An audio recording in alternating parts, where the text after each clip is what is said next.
you know. So let's talk about food. You are the secret forest master. Um, so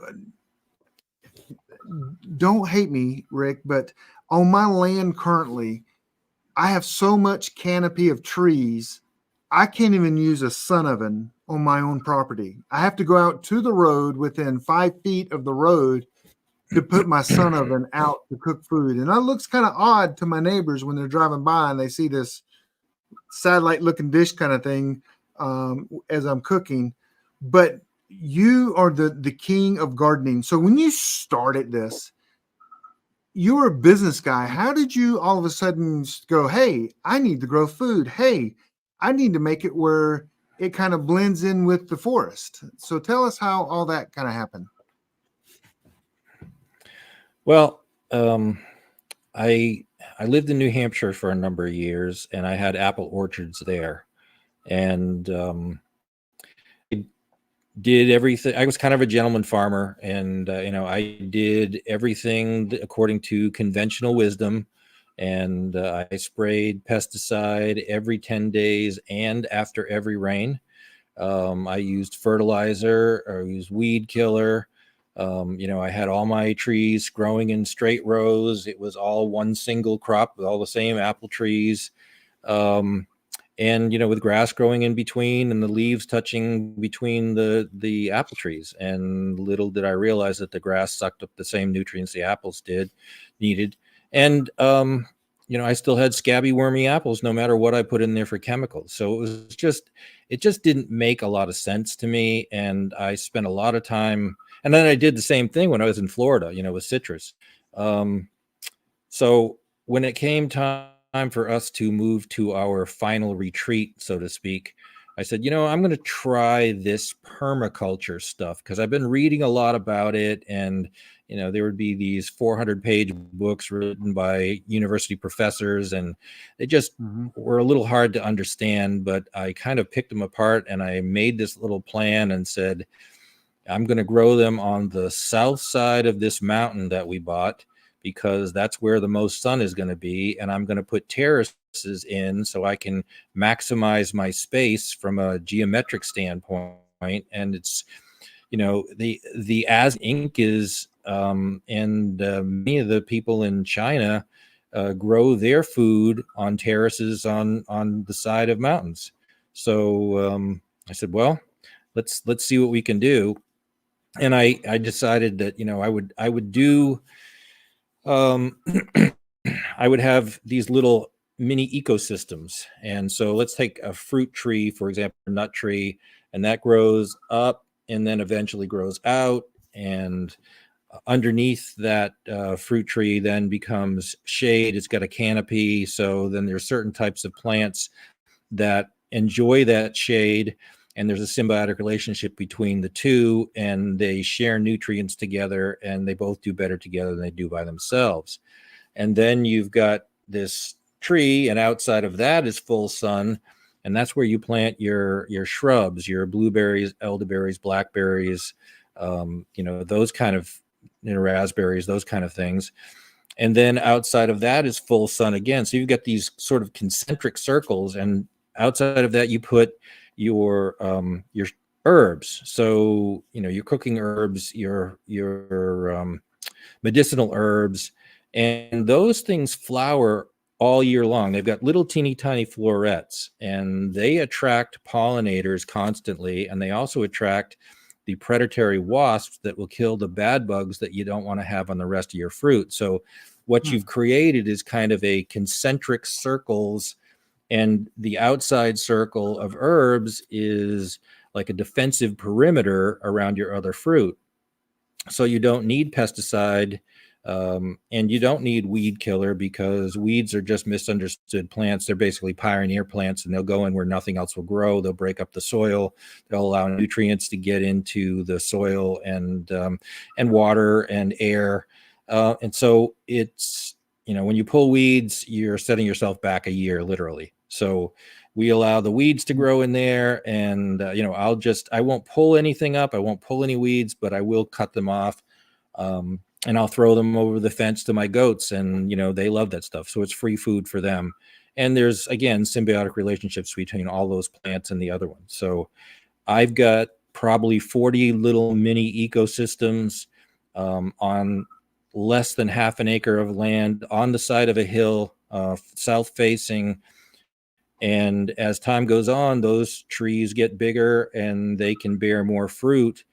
And we last year got 4 monster gorilla carts. I don't know how many gallons they were, but 4 monster gorilla carts full of Asian pears from one tree, for example. So, Wow. and because we've had such a huge amount of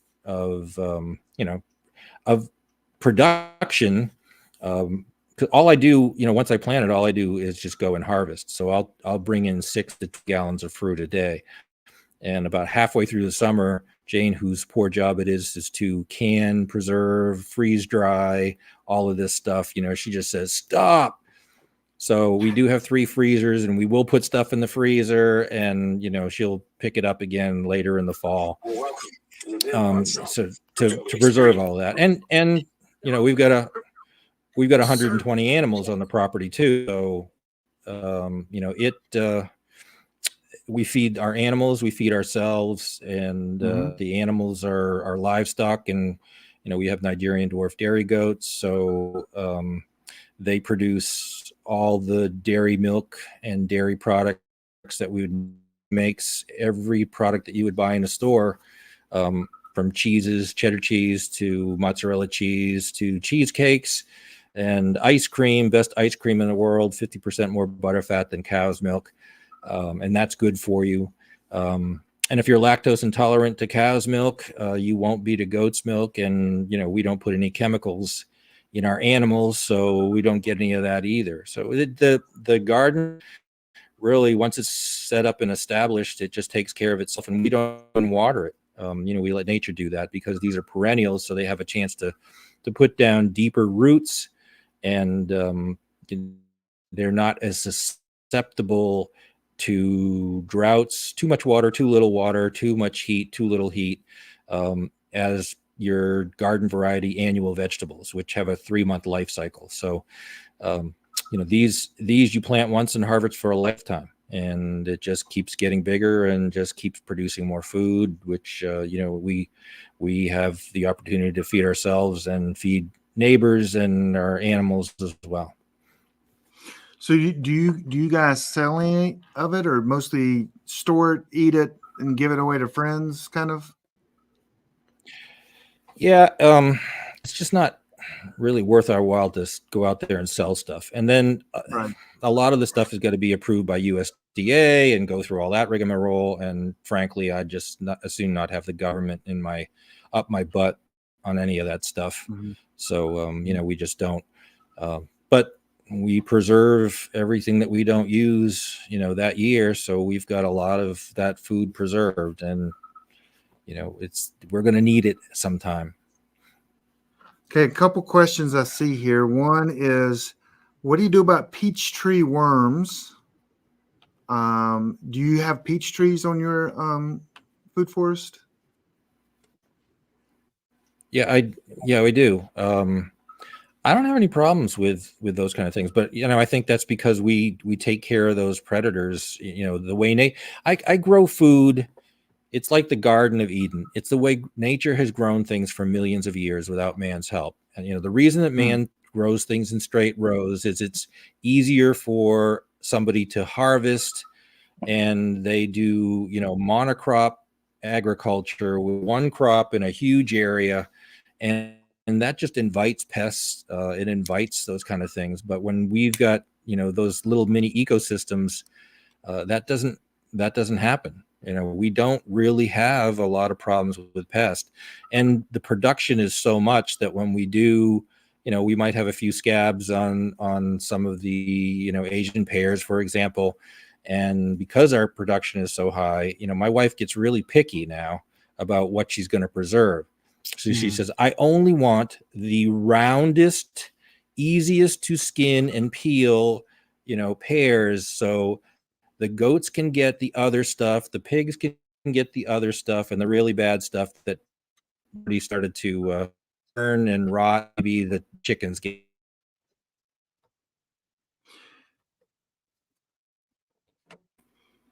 Well, maybe losing you there.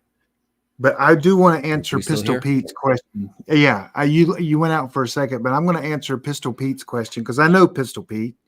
And this is answers only for Pete, no one else. This answer is only for Pistol Pete. Pistol Pete, I would take 7 dust and just sprinkle it all over and dunk your. I'm just kidding. Don't do that. But that kills everything. No, don't do that. That was just for Pistol Pete. They So kill your another bees question too. was, say what? I said it'll kill your bees too, and Yeah. one of the nice things we have is we've got 7 beehives that are right next to our garden. So, they help pollinate everything and they create, honey for us. And because a bee will fly as far as 5 miles for pollen and nectar, I've got, stuff that's constantly flowering there. So they can make a lot more trips. And the more trips they make, the more honey they make for me. Yeah. So the next question is, what kind of food kind of tree could you make for like a hedgerow for privacy? Now, let me ask you this question because I have a friend and she grows an apple tree up about 3 feet and then branches it all off like a grapevine. Do you do that? No? You could. I don't. No. Yeah. And My that's how trees that are chipped. Yeah. My fruit trees are like 30 feet tall now. okay. Okay. And So what would you they, use for Go ahead, I'm privacy. sorry. Yeah. Yeah. What would I use for privacy? There's lots of plants out there you can do that, and you can create these barriers as well. So blackberries are simple, raspberries are simple. They grow and they twine and intertwine and everything, and they're pretty prickly. So it's a good way to keep pests out that you don't want to have. Osage orange, some people call it Osage orange. That was kind of the in the 1600s. That was the farmers' natural barbed wire, because those things have huge spikes in them, and you can intermingle and intertangle those things, and they will just they'll just keep growing. And it's what the old farmers used to use when they didn't have fencing, is they planted that stuff, and it kept the cattle where they wanted to, and it kept the predators on the other side. So that's a great thing to have as well. Just to, if you're looking for ways to keep people out or keep predators or other animals out, that's a great way to do it. How about to hide? What would you plant to give just a visual barrier? Rose hips are great. They grow up and they grow out, and they'll grow 15 feet tall, and then they'll start to fall over, and they grow into this huge thicket. So it's medicinal for you, but they'll just cover up everything that you're doing. So from a privacy standpoint, they're great. Okay, gotcha. So most people, preppers, will have a garden, row gardens, just row at the row at the row. How do they transition? And what would you suggest how they should transition to something more of like what you have in your book and about what you talk about? The secret garden. How is that a transition to go from rows to the secret forest or garden? Well, yeah, the reason I did the books, the first one was The Secret Garden of Survival, How to Grow a Camouflage Food Forest. The reason I wrote that book was because I had done so many presentations, like we talked about earlier, at all these different prepper events, and people kept asking me, well, you should write a book. You should show us how to be able to do this. So that is why I wrote the book. And because this was a huge experiment for me too, because I had done everything the traditional way beforehand, I took pictures every step of the way, and I took colors. And this, Secret Gardener Survival is really just kind of a picture book, and I take you through step by step by step, everything from how to dig the hole and what to plant in it and how to, get things started, and even creating some of these symbiotic relationships right off the bat. So, you can plant a grapevine with an apple tree and with a comfrey in the same hole, and their roots will intertwine and they'll all share nutrients. And people, every time they think of grapes, they think of trellises. Well, nature doesn't grow things in trellises. Nature's trellises are trees. And so these grapes grow up on the trees. They both do better together than they do by themselves. I've got lots of pictures that show grapes growing on an apple tree. The apples are green. The grapes are starting to ripen. The grapes ripen, you pick those, then the leaves of the grapes fall off, and now that apple tree has full sun. You're getting two crops in the exact same amount of space. And the reason that we plant comfrey, which is an herb, it has a 30-foot taproot, so it'll reach down 30 feet and pull up nutrients that the tree and the other stuff can't reach, and it'll share it with the other plants around it in that whole little ecosystem. So, things like calcium and magnesium and those kind of things that the plants need, but they just can't reach. So that's kind of the whole symbiotic relationship that goes through there. We grow, annuals too. We grow things like tomatoes and that kind of stuff. But we grow it in amongst these little ecosystems, so they can take advantage of, the predatory wasp and the other stuff in there. And literally, when you grow this stuff out, it just looks like kind of an unmanaged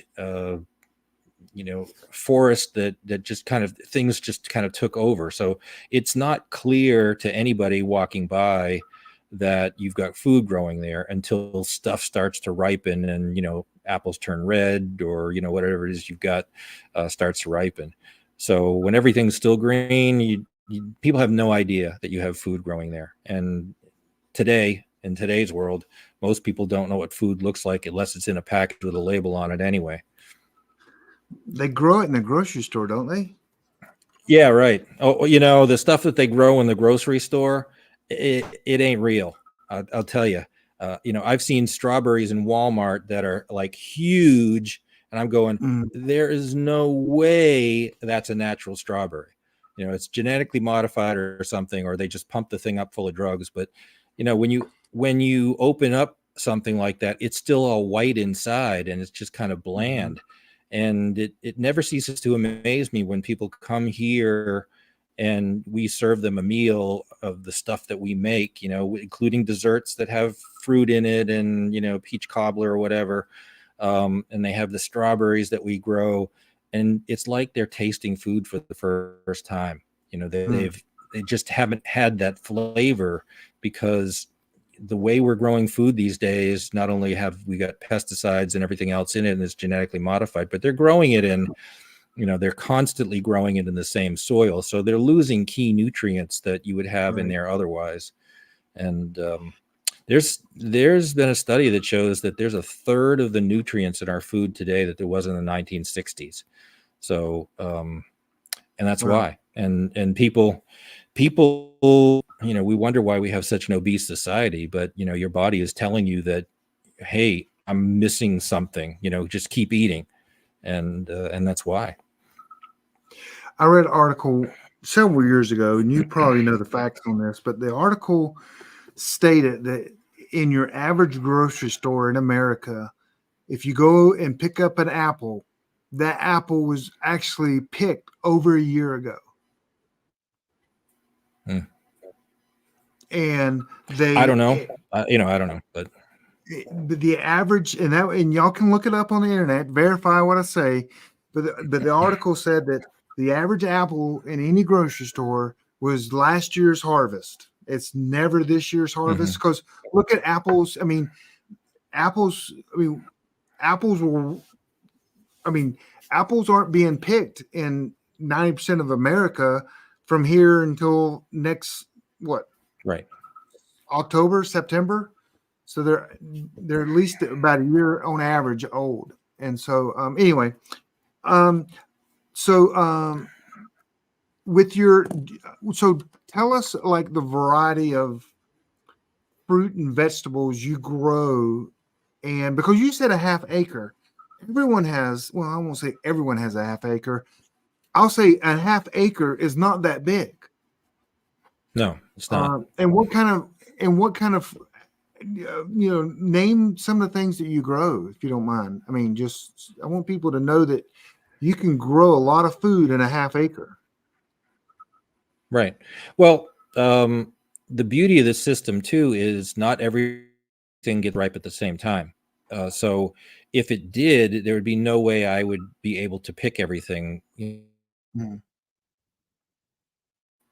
So we, strawberries are usually first, and then red raspberries, black raspberries, blueberries, um, figs, apples. We've got muscadine grapes because they're native here, and scuppernong Mm-hmm. grapes because they're native here. We've grown Concord grapes here too, but they don't do as well because they've got a very thin skin, and wasp will come by and they'll sting them, and then they'll suck the juice out of them. So those grapes will literally be fermenting on the vine.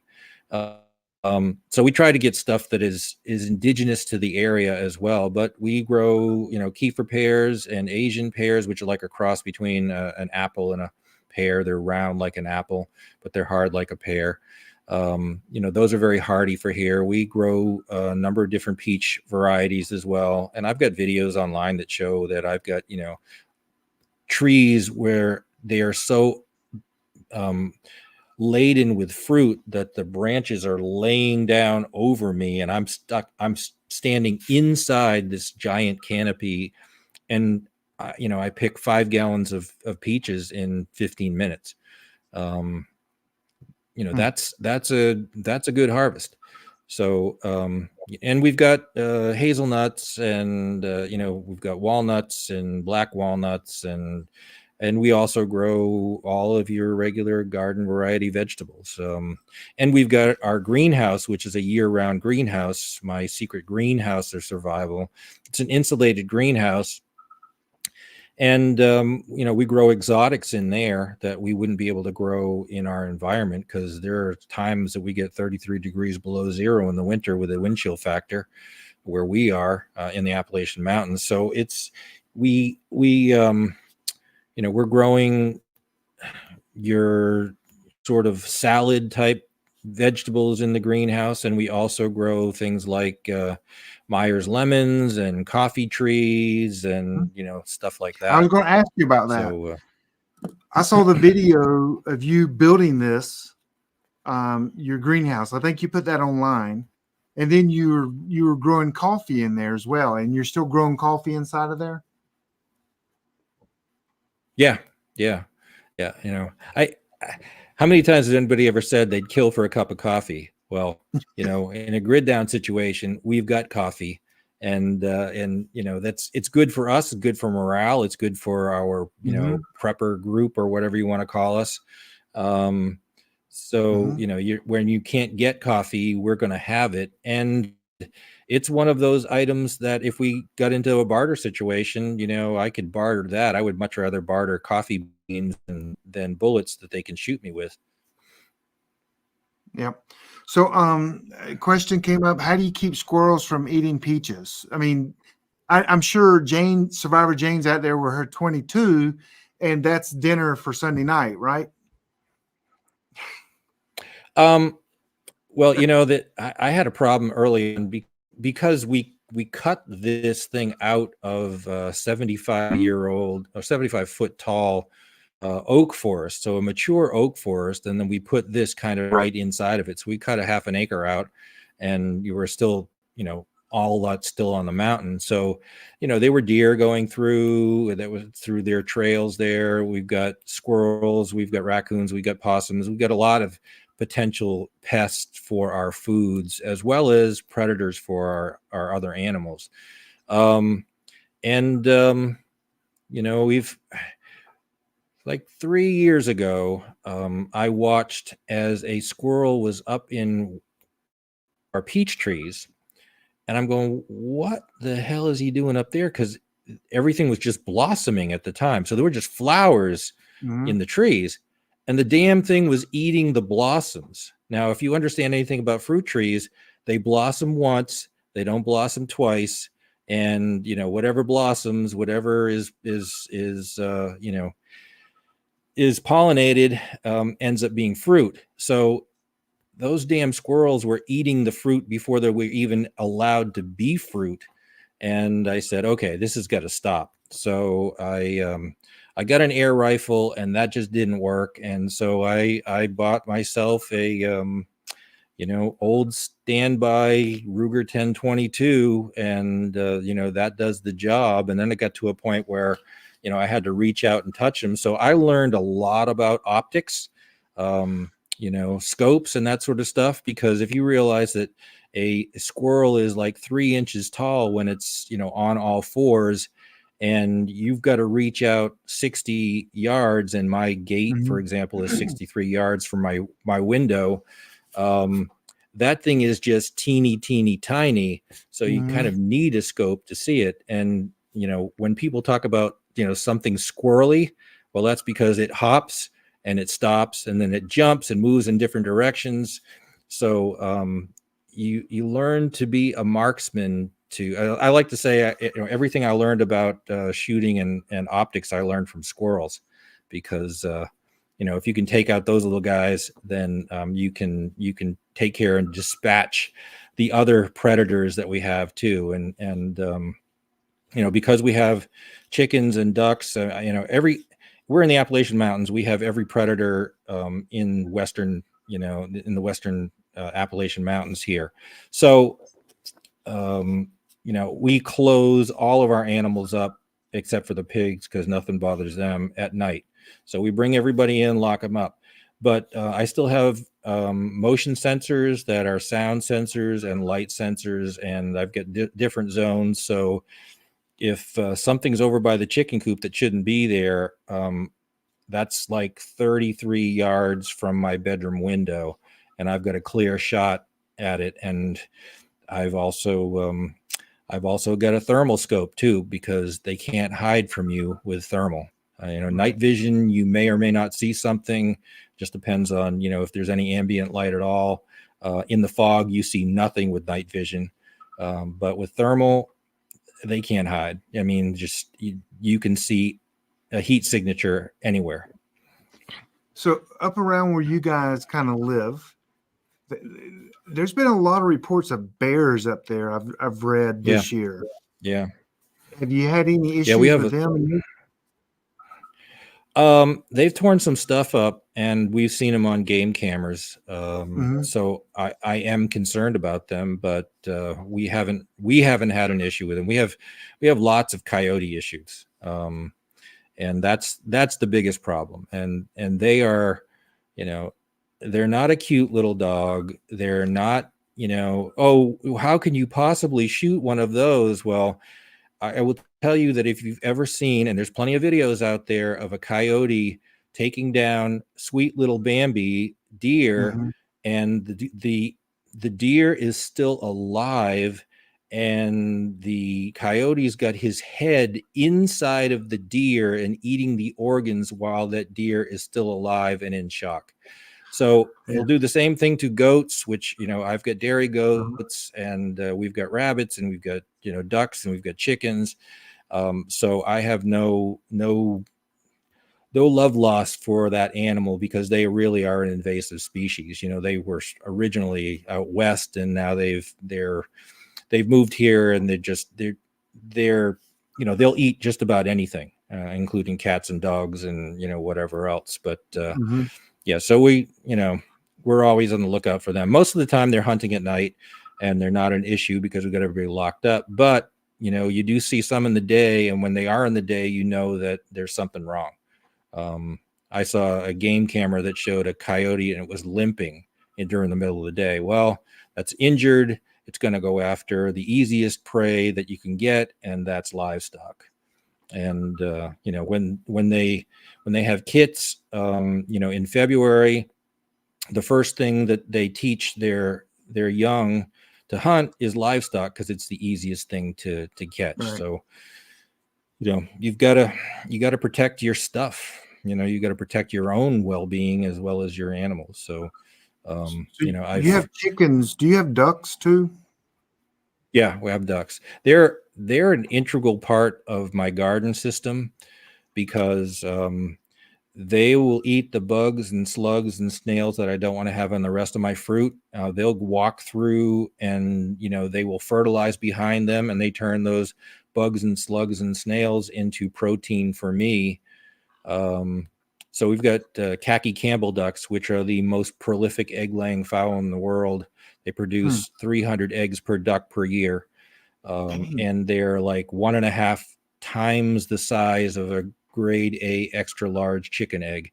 So not only to produce more eggs, but they produce larger eggs too. And so they are kind of my pesticide, my pest killer in the garden. The beauty of the ducks is they don't scratch up roots like chickens do.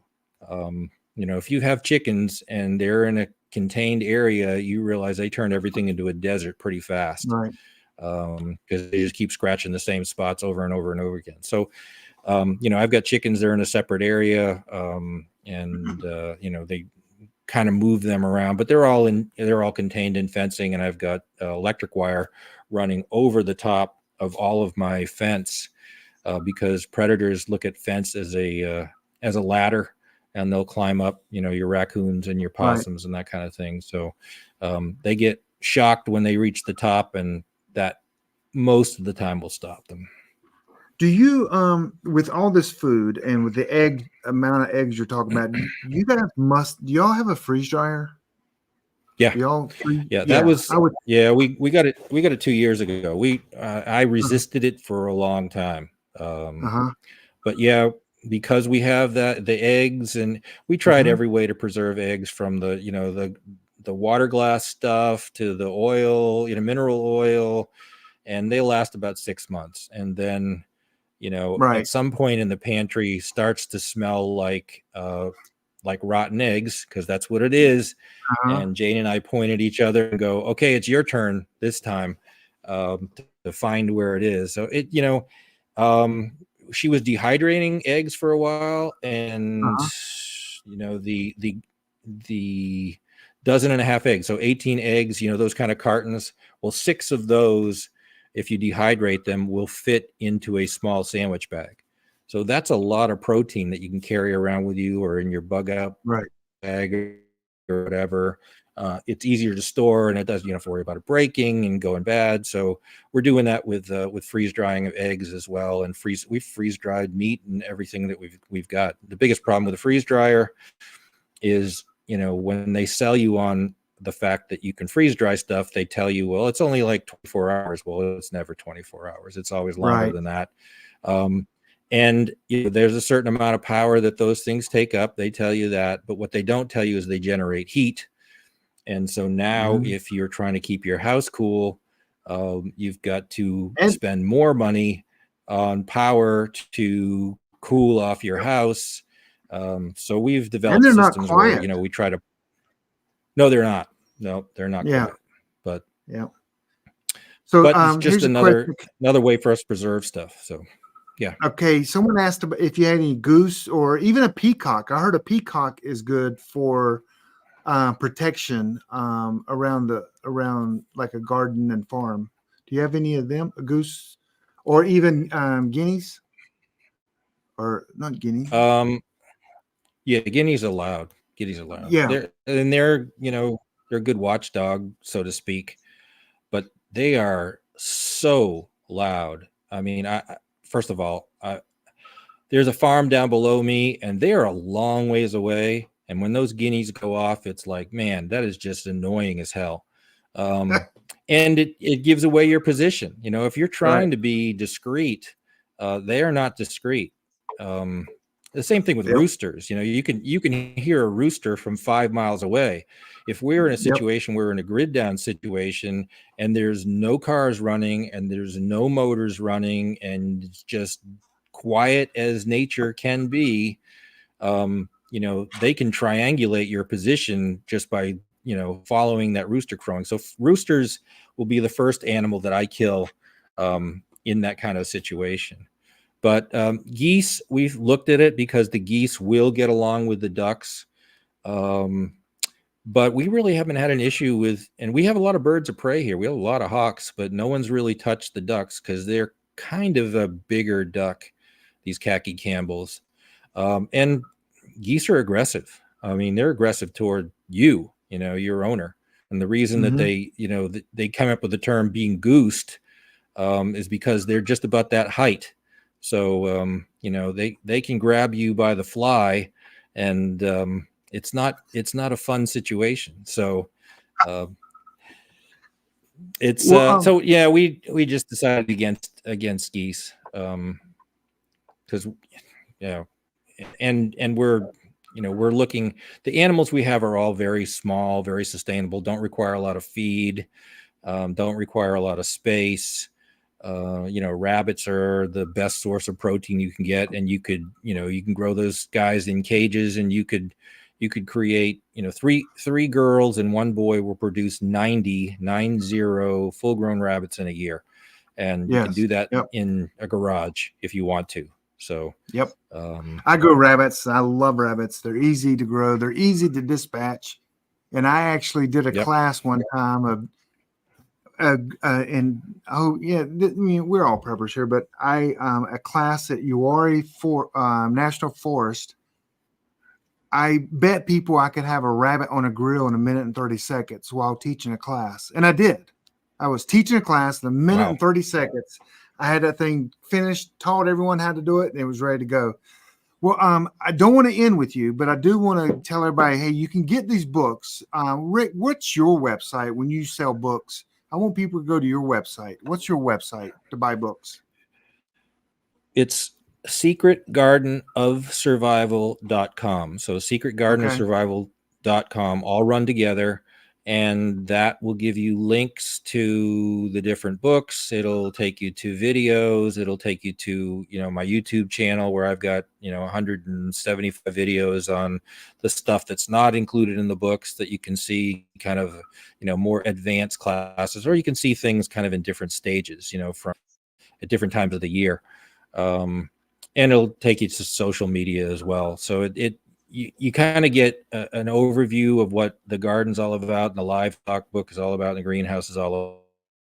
And it's just a good resource. And from there, you can click on those links and buy the books on Amazon or Barnes and Noble.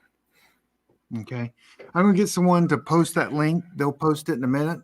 But also the reason is I'm not done with you, because Rick, I could never do a show with you and